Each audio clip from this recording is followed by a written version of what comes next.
할렐루야.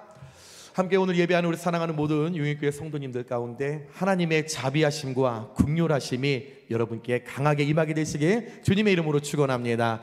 자, 우리 좌우 앞뒤 분들과 또 우리 인사하겠습니다. 오늘 하나님 당신에게 말씀하시는 줄 믿습니다. 인사하겠습니다.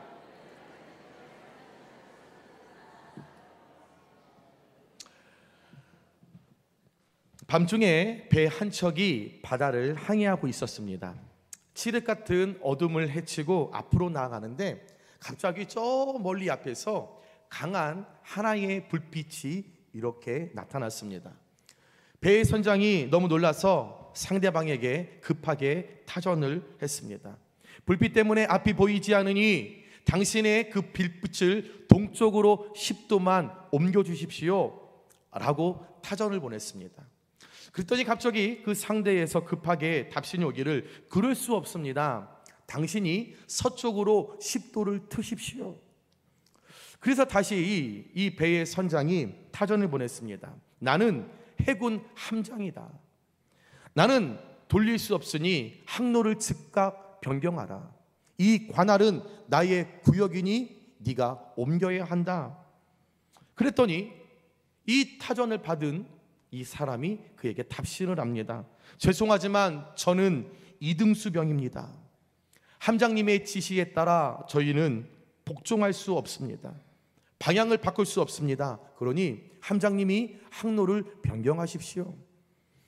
함장이 화가 잔뜩 났습니다. 감히 내가 명령하는데 이등수병수 주제에 내 말을 거역해? 다시 타전을 보냅니다.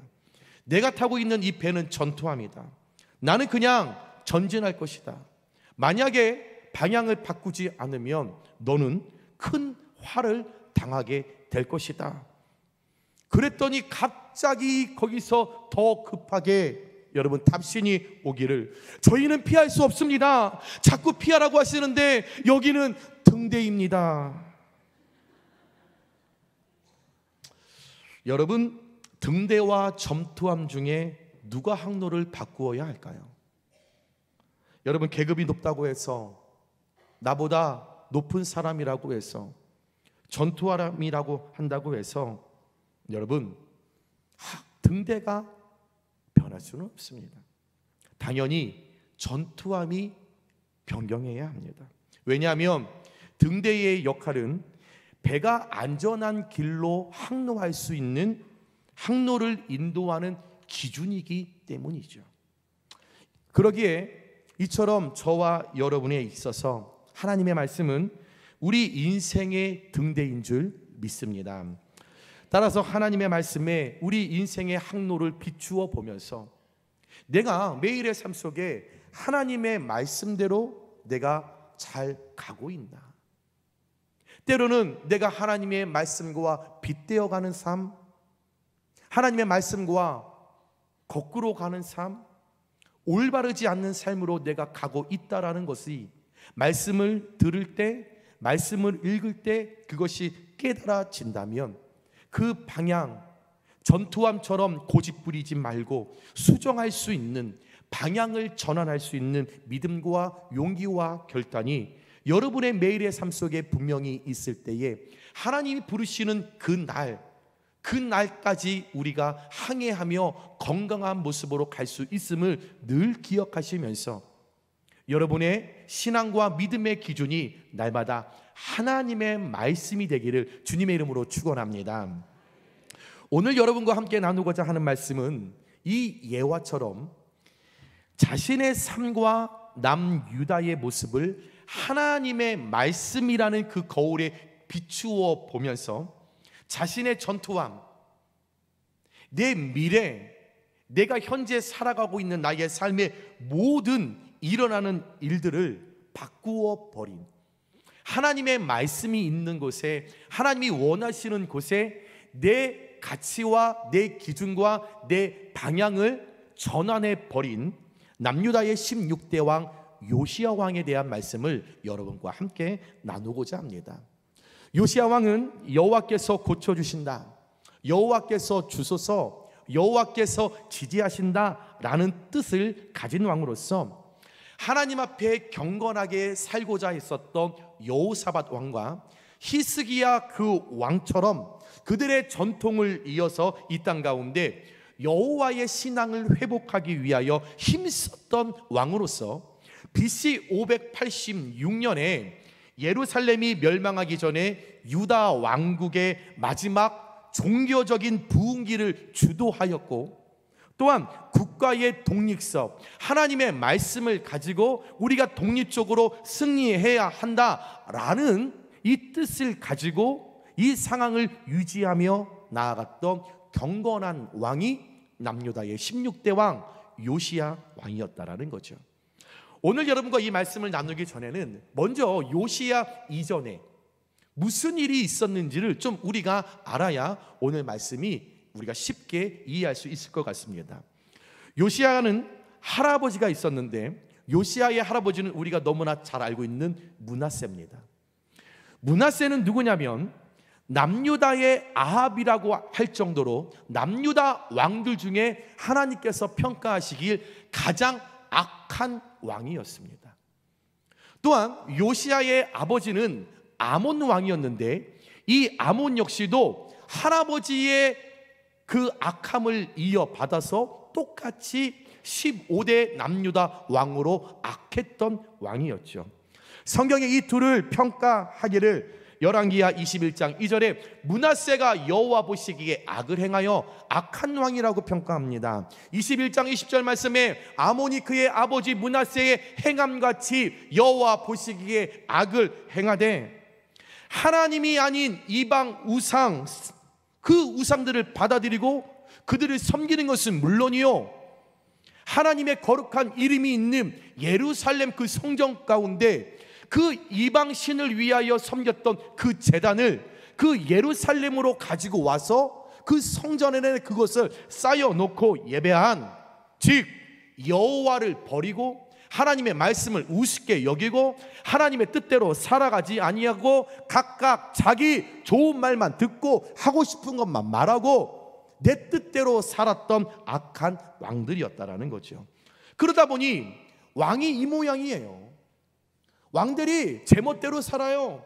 하나님이 주관하시는 나라를 다스리지 아니하고 지 뜻대로 살아가는 거죠. 그러다 보니 그 모든 어려움과 괴로움이 고스란히 남유다 백성들에게로 찾아오게 되었고, 당연히 그 백성들 엉망진창 되어버리는, 정치가 무너졌습니다. 경제가 무너졌어요. 문화가 무너졌어요. 살아가도 살아가는 것이 아닙니다. 있는 것 모아도 다 뺏기는 거죠. 나라가 망했습니다. 그러다 보니 하나님의 영이 임해야 하는 그 예루살렘마저도, 하나님의 성정마저도 회파되어 버렸다라는 거죠. 그러나 좋으신 우리 하나님, 그럼에도 불구하고 여전히 기회 주시는 하나님, 그 왕들은 미웠지만 그 남유다 백성들은 사랑하셨기에 다시 한번 그 남유다 백성들이 일어설 수 있도록 그들에게 기회를 주십니다. 부전자전이라는 그 말이 무색하게 그의 할아버지, 그의 아버지 므낫세와 아몬과는 달리 그들이 가졌던 신앙과는 색깔이 다른, 하나님 모시기에 정직히 향하는 다윗의 모든 길로 가려고 노력했던 8살밖에 되지 않았던 그 요시야를 남유다의 왕으로 이제 하나님께서 세우시면서 다시 한번 남유다가 하나님 안에서 개혁과 변화와 부흥을 일으킬 수 있는 주인공으로 그를 세워주셨습니다. 기회를 잡은 요시야, 이제 무너진 유다를 바르게 세우기 위하여 개혁을 이루는 주인공으로 쓰임받게 되는데, 여러분 오늘 말씀을 우리가 잘 읽어보시면 한 번쯤 생각해 봐야 하는 것이, 분명 8살의 왕이 되었습니다. 왕이에요. 나이가 어리던 많던 간에 지금 왕이 되었습니다. 그리고 하나님께서 오늘 요시야를 부르고 왕으로 세우신 목적은 개혁이에요. 무너진 남유다를 다시 변화하고 부흥하고 만들어가기 위함이에요. 그러면 왕의 역할을, 하나님 부르신 사명을, 소명을 감당해야 하잖아요. 그런데 오늘 말씀에 보니까 3절에 요시야 왕 18째 해의 왕이 서기관 사반을 여호와의 성전에 보내며 이르되, 즉 8살 왕으로 하나님께서 세우시고 개혁을 일으키기 위하여 그를 세우셨는데 그가 26살에 개혁을 시작했다라는 거예요. 그러면 여러분, 이 요시야 18년 동안 뭐 했습니까? 뭐 했을까요? 알려주세요. 아니, 하나님이 개혁하라고 8살에 불러주셨잖아요. 그럼 개혁을 했어야죠. 근데 18년 동안 안 하다가 26살부터 개혁을 시작했다라는 것입니다. 잘 생각해 보시면 오늘 요시야의 할아버지와 아버지가 누굽니까? 악한 왕들이었어요. 할아버지와 아비가 여러분 57년 동안이라는 시간 동안 하나님 없이 살았습니다. 57년 동안 남유다는 하나님이 없었어요. 이 두 왕, 할아버지와 아버지가 악한 왕으로서 하나님을 저버리고 그 나라를 다스리고 있었기 때문에 요시야가 오늘 직면한 그 정치적인 상황만 우리가 오늘 바라본다면 할아버지와 아버지가 걸어갔던 그 길을 똑같이 걸어갈 수밖에 없는 상황이 요시야에게 펼쳐진 현재의 삶이었다라는 거죠. 그래서 사실 말씀을 우리가 읽어보시면 요시야 내면 안에는 개혁을 해야겠다, 변화를 일으켜야겠다, 내가 부흥을 일으켜야겠다 라고 하는 선한 요소가 없었습니다. 사실 내가 남유다를 개혁해야겠다 선한 의도가 없었습니다. 그런 이유가 없었습니다. 목적이 없었다라는 거죠. 만약에 오늘 요시야 마음 가운데 내가 남유다를 개혁해야지, 내가 변화시켜야지, 부흥을 만들어야지 라고 하는 선한 요소, 그런 의도가 분명히 있었다라면 왜 여러분 18년을 기다렸을까요? 어려서요? 아니면 8살이라는 어린 나이에 즉위했기 때문에 그를 섭정하려고 하는 어떤 세력이 있어서 요시야가 개혁을 하지 못했을까요? 요시야는 그런 사람이 아닙니다. 오늘 말씀 2절에 보면 요시야를 평가하기를 요시야는 좌우로 치우치지 아니하였더라. 요시야는 8살밖에 되지 않는 어린 왕이었지만 모세의 율법을 온전하게 완전하게 따르는 자였기 때문에 누구의 말에 휘둘리는 자가 아니었다라는 거예요. 굳은 기준과 믿음이 있었던 사람이었기에 어떤 사람이 나를 섭정하는 사람이 어떤 세력의 나를 누르고 나를 방해한다고 해도 이는 끄떡하지 않고 좌로나 우로나 치우치지 않는 굳센 믿음이 있었던 자였다라는 거죠. 여기서 우리가 깨달아야 하는 진리는 무엇이냐면 우리 내면 안에 있는 동기가 선함을 이끌어 가겠다, 선한 어떤 개혁을 이뤄가겠다, 내가 변화하겠다, 내가 부흥을 일으키겠다 라고 하는 이 우리 안에 물밀듯이 시작되는 이 선한 의도와 선한 이 행실과 선한 이 마음을 먹는 것은 하나님의 말씀으로만 만들어지는 것이지 어떤 선천적인 거나 어떤 환경을 통하여 내 안에 그 선한 의도가 생기지 않는다라는 거죠. 다시 말하면 내가 변화하고 싶어, 내가 개혁되고 싶어, 부흥하고 싶어 라는 이 마음을 갖는 것은 뭐 선천적으로 어떤 우리 부모로부터 이어지는 그 선한 의도로 시작되는 것이 아니라 어떤 펼쳐져 있는 환경을 통하여 나타나는 것이 아니라 오직 하나님의 말씀으로만 그 선한 의도가 내 안에 생성된다라는 것입니다. 무슨 말일까요?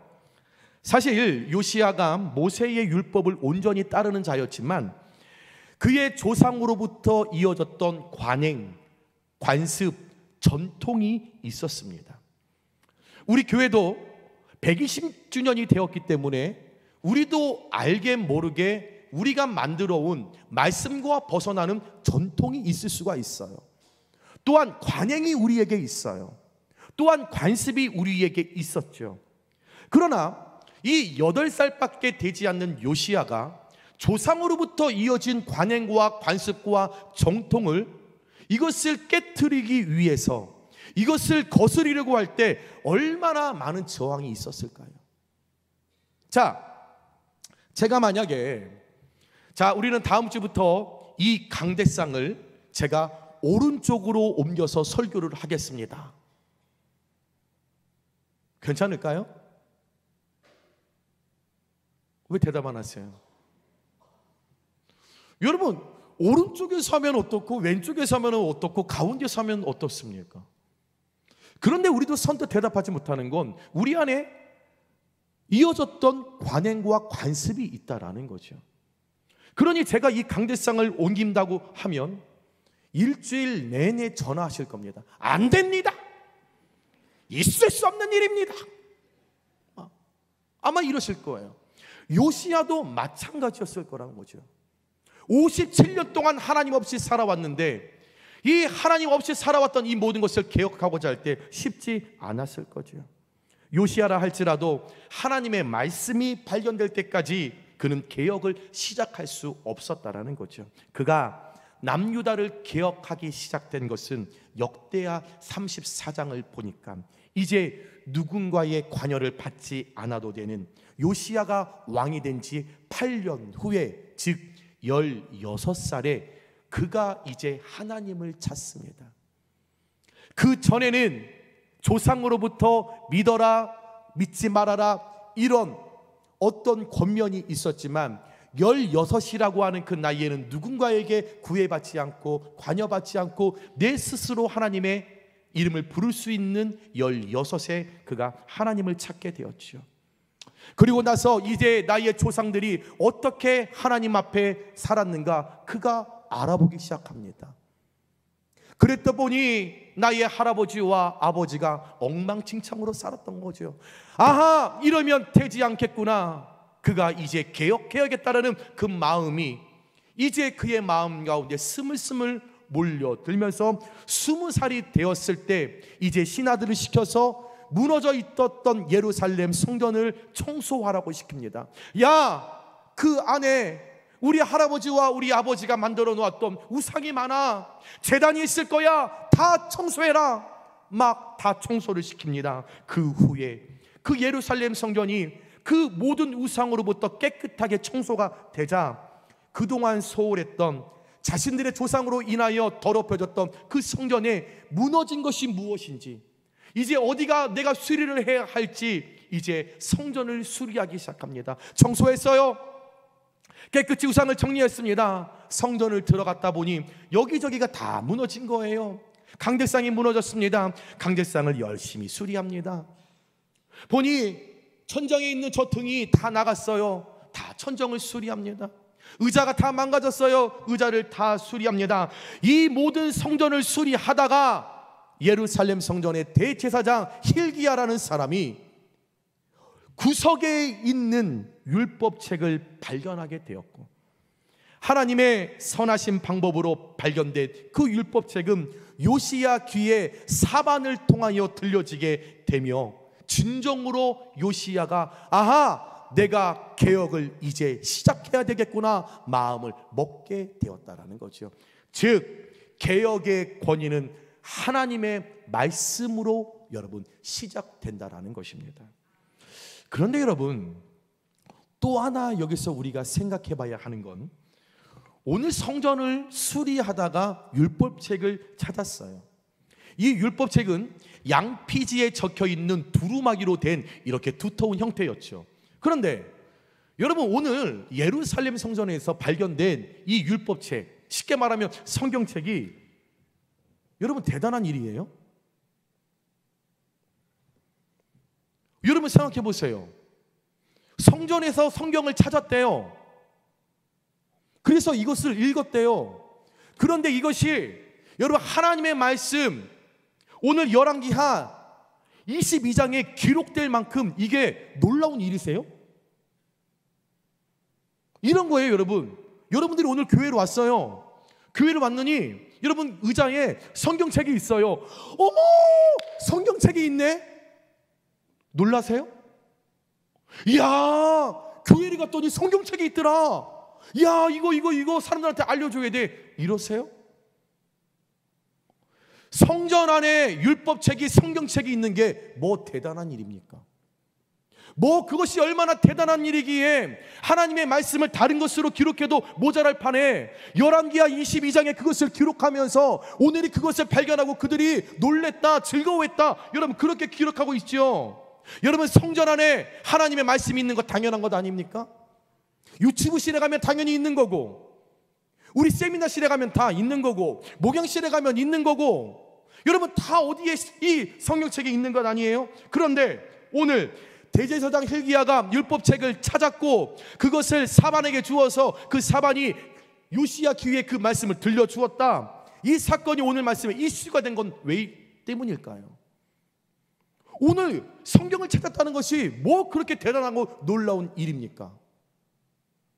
그것은 요시야의 할아버지와 아버지 므낫세와 아몬이 57년 동안 남유다 백성을 다스리면서 토라를 성전 구적에 여러분 내버려 두고 57년 동안 성경을 읽거나 가르친 적이 한 번도 없었다라는 징표이죠.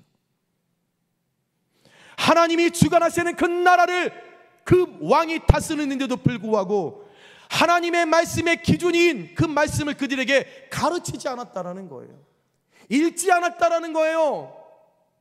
그러니 57년 동안 남유다 백성들은 하나님의 뜻 가운데 그들이 살지 못했다라는 거죠. 다시 말해 진정한 개혁과 변화와 부흥은 율법책이라고 하는 이 성경이라고 하는 이 책 자체로 저절로 이루어지는 것이 아니라 그것을 우리가 찾고 읽고 들을 때 시작된다라는 것입니다. 즉 찾지 않고 읽지 않고 듣지 않는 하나님의 말씀은 그냥 예루살렘 성전에 처박혀 있었던, 그냥 버려져 있었던, 감추어져 있었던 그냥 책뿐이라는 거죠. 사랑하는 여러분, 여러분의 삶의 진정 개혁과 변화와 부흥을 원하십니까? 여러분, 내 삶의 진정한 개혁과 변화와 부흥, 하나님의 말씀으로부터 시작되는 줄 믿습니다. 하나님을 찾을 때, 예루살렘 성전을 깨끗이 하고 수리할 때, 회개할 때 중요하죠. 중요합니다. 하나님 부르는 것, 찾는 것 중요해요. 중요하지 않는 것 아닙니다. 말씀을 듣고 가슴을 찢고 회개하는 것 중요합니다. 그러나 죄송하지만 진정한 개혁과 진정한 변화와 진정한 부흥을 만드는 길은 오늘 11절 말씀에 왕이 율법책의 말을 듣자 곧 그의 옷을 찢으니라. 하나님의 말씀을 들을 때 그 말씀이 살아 움직여 생동하면서 우리를 개혁과 변화와 부흥으로 여러분 인도하게 된다라는 거죠. 히브리서 4장 12절에서 13절의 말씀에 이렇게 말합니다. 하나님의 말씀은 살아있고 활력이 있어 좌우의 날선 어떤 검보다도 예리하여 우리의 혼과 영과 관절과 골수를 찔러 쪼개기까지 하며 또 마음의 생각과 뜻을 판단하나니 지으신 것이 하나도 그 앞에 나타나지 않음이 없고 우리의 결산을 받으실 이의 눈앞에 만물이 다 벌거벗은 것 같이 모두 다 드러나니라.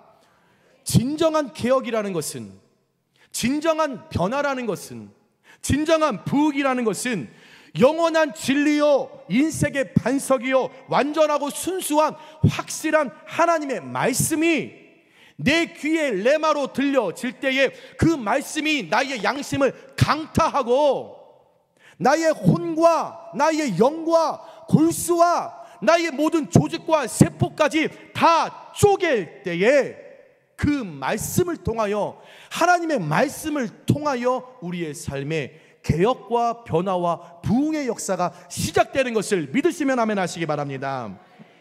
그러면 하나님께서는 오늘 이 말씀을 통해서 자신의 삶과 남유다의 그 모습을 그 성전에서 발견된 하나님의 말씀으로 거울을 비추어 보면서 자신의 삶, 자신의 전투함의 방향을 바꾼 그 요시야의 이 말씀을 통해 우리에게 주시고자 하는 하나님의 메시지가 무엇일까? 두 가지입니다. 첫 번째, 하나님의 말씀은 찾고 읽고 들을 때 방향을 전환하게 됩니다. 오랫동안 잊혀졌던 율법책이 여러분 발견된 것은 우리가 얼마나 하나님의 말씀을 소홀히 여길 수 있는지를 보여줍니다. 당연히 있겠지, 당연히 있었던, 당연히 누렸던, 당연히 집에 가면 성경책이 있습니다. 당연히 유튜브 키면 수많은 말씀들이 있습니다. 당연히 예배 드리고자 하는 마음이 있으면 수요 예배, 금요 예배, 새벽 예배, 주일 예배, 오후 예배 다 우리가 드릴 수 있습니다. 당연히 있겠지, 당연히 있었던, 당연히 누렸던, 그러나 그 당연히 누리고 있었던 이 모든 그 하나님의 말씀, 여러분 얼마나 가까이 하고 계십니까?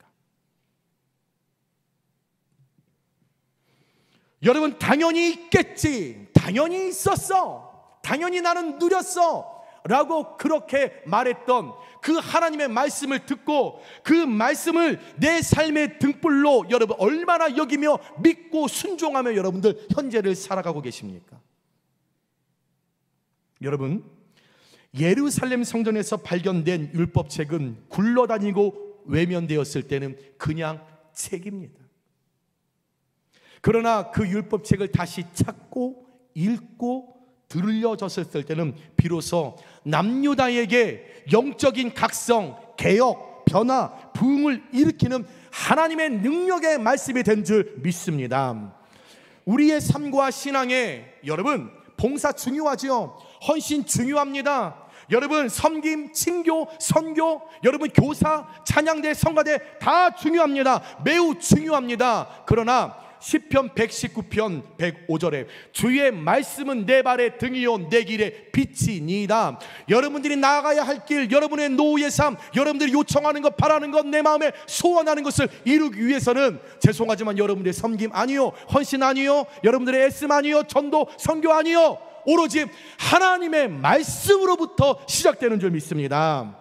하나님의 말씀을 내가 찾고 내가 읽고 내가 들을 때 요시야가 비로소 내가 무엇을 해야 할지 자신의 삶의 방향성을 말씀을 들을 때에 그가 깨닫고 현재 어둠이 임한 남유다를 내가 어떻게 개혁할 것인가, 어떻게 내가 변화할 것인가, 내가 어떻게 부흥으로 내가 만들어 할까. 여러분 그가 말씀을 들을 때에 그가 결단했음을 우리가 기억하시면서 저와 여러분의 우리의 어둠상에 하나님의 말씀을 끊임없이 찾고 읽고 들을 때에 그 말씀이 우리 삶의 모든 어두운 길을 밝히는 등불로 사용되어서 나만 알고 있는, 옆에 사람은 절대 모르는 현재 하나님과 나와 무너진 요소가 무엇인지, 다른 사람들은 아내도 남편도 자식도 모르는 나와 하나님과 현재 영적인 예배, 영적인 관계 가운데 무너진 그 성전 구석에 박혀 있었던, 이 성전이 널브러져서 있었던 그 요소가 무엇인지, 그 하나하나 요소를 여러분 우리가 하나님의 말씀으로 나를 진단하고 그것을 내가 찾고 그것을 내가 받음으로 말미암아 하나님의 말씀이 나를 진단하고 지시하는 방향으로 우리의 신앙의 방향 전환의 개혁이 오늘 이 아침 가운데 저와 여러분에게 일어나게 되시길 주님의 이름으로 축원합니다. 두 번째로 하나님의 말씀은 진정한 회개를 통해 방향을 전환하게 합니다. 요시야는 사반이 읽어주는 율법책의 말씀을 듣고 오늘 11절에 보니까 왕이 율법책의 말을 듣자 곧 그의 옷을 찢으니라. 자신이 입고 있었던 옷을 찢었다고 나옵니다. 옷을 찢는 행동은 재앙이 닥쳤을 때나 아니면 회개할 때 하는 행동인데, 말씀 앞에 서야 하는 예배하는 자들, 우리 인간의 전형적인 반응으로서 마음이 부드러워지면서 통곡하는 것을 의미합니다. 예배할 때에 우리가 말씀을 들을 때에 내 완악했던 마음이 여러분 말랑해져야 되는 거예요. 부드러워져야 되는 거예요. 말씀을 들을 때에 그 말씀 가운데 찔림이 있어서 괴로워야 되는 거예요. 말씀을 들을 때에 눈물을 흘려야 되는 거예요. 말씀대로 살지 못했던 내 상황을 내가 되돌아보면서 하나님 앞에 통곡해야 된다라는 거죠. 여기서 부드러워지다라는 말은 히브리어로 여러분 라카크입니다. 부드럽다라는 의미도 함께 있지만 여기는 겁내다, 두렵다라는 의미도 함께 함축되어 있습니다. 여러분 우리가 하나님의 심판의 말씀을 들으면 하나님이 무섭고 두려워요. 그런데 이런 하나님의 심판의 말씀을 들어도 마음이 강팍한 자들은 하나님이 두렵지 않아요. 여러분, 언제부터 하나님의 말씀을 듣는데도 불구하고 여러분 두렵지 않으셨습니까? 여러분 두려우십니까? 하나님의 말씀을, 내가 예수를 처음 믿었을 때 그 말씀을 들을 때 두렵고 떨리는 마음으로 늘 눈물로 내가 예배했는데 어느샌가 10년, 20년, 30년 그 세월이 지나가 보니 우리의 신앙과 우리 믿음이 강박해져서 이제는 웬만하면 하나님의 어떤 말씀에도 내가 요동하지 않아요. 그 마음에 찔림이 없어. 말씀을 들어도 이 마음이 말랑말랑해지게 하냐. 이건 말씀이지, 이건 누군가를 위한 말씀이겠지. 교만하여 그 강박한 마음을 깨뜨리지 못하는 그때가 언제부터 여러분들에게 시작되었습니까? 하지만 오늘 요시야는 하나님의 그 심판의 말씀을 듣고 열왕기하 22장 19절에 내가 듣고 마음이 부드러워져서 여호와 곧 내 앞에서 겸비하여 옷을 찢고 통곡하였으므로, 제 앞에 애통하며 두렵고 떨리는 심정으로 다시는 그런 죄를 내 곁에 두지 않으리라, 내가 저를 멀리하는 삶으로 내가 살겠다라는 그 고백으로 요시야는 율법책 하나님의 말씀을 들으면서 이 책에 나온 이 모든 것들이 사실이라면 남유다의 모든 상황은 하나님의 심판에서 벗어날 수 없겠구나. 분명히 이 말씀이 사실이라고 한다면, 하나님께서 우리의 조상들을 통하여 우리에게 기록된 이 하나님의 말씀이 사실이라고 한다면 큰일 났구나. 우리 남유다는 이제 하나님으로부터 저주를 받겠구나. 그가 깨닫게 되었다라는 것이요. 다시 말해, 오랜 시간 방치되었고 잊혀졌던 하나님의 말씀을 다시 찾고 읽고 들었게 되었을 때 그 말씀을 통한 깨달음이 회개의 불씨가 되었고, 그 회개의 불씨를 통하여서 자신과 남유다가 어떻게 해야 하는지에 대한 그 올바른 개혁의 방향성을 하나님의 말씀을 통해 그가 깨닫게 된 줄 믿습니다. 이처럼 요시야가 겸손하게 하나님의 말씀을 듣고 회개했을 때 열왕기하 22장 19절에 나도 내 말을 들었노라. 57년 동안 므낫세와 아몬은 하나님을 찾지 않았어요. 하나님은 므낫세와 아몬의 음성을 들어본 적이 없으세요. 그러나 이제 하나님께서 요시야의 음성을 들으시고, 요시야야, 내가 내 음성을 들었노라, 내가 내 말을 들었노라, 네가 내 말을 들으니 나도 내 말을 들었노라 말씀하셨다라는 거죠.